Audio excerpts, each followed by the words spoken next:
Pinulutan na naman ng mga host ng It's Showtime at ng mga netizens si Kim Chiu dahil sa pagiging wala sa sarili nito.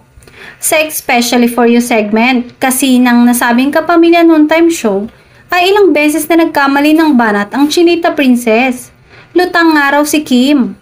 Kaya ng pagsabi nito sa isa sa mga searchy ng kwek-kwek student imbis na medtech student. Tawang-tawa syempre ang mga kasamahan niyang host at mga tao na nasa studio. Bana tuloy ni Vice Ganda. Kailan kaya darating si Kim?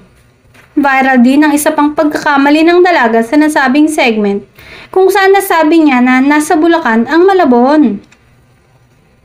Kinorek naman agad siya ni na Jong at Meme Vice. Hindi, Manila ang Malabon, pagkukorek ni Jong. Metro Manila ang Malabon, say naman ni Meme Vice.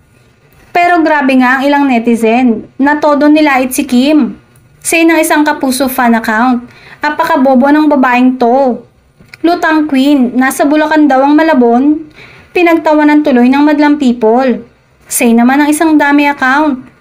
Dinepensahan naman si Kim ng kanyang mga fan at say nila ay may dulong Malabon talaga sa nasabing province. Ako nga na mahina sa geography pero alam ko. Deadman naman si Kim sa kanyang mga basher dahil palagi naman niyang sinasabi na focus lang siya sa positive things at iwas sa mga nega.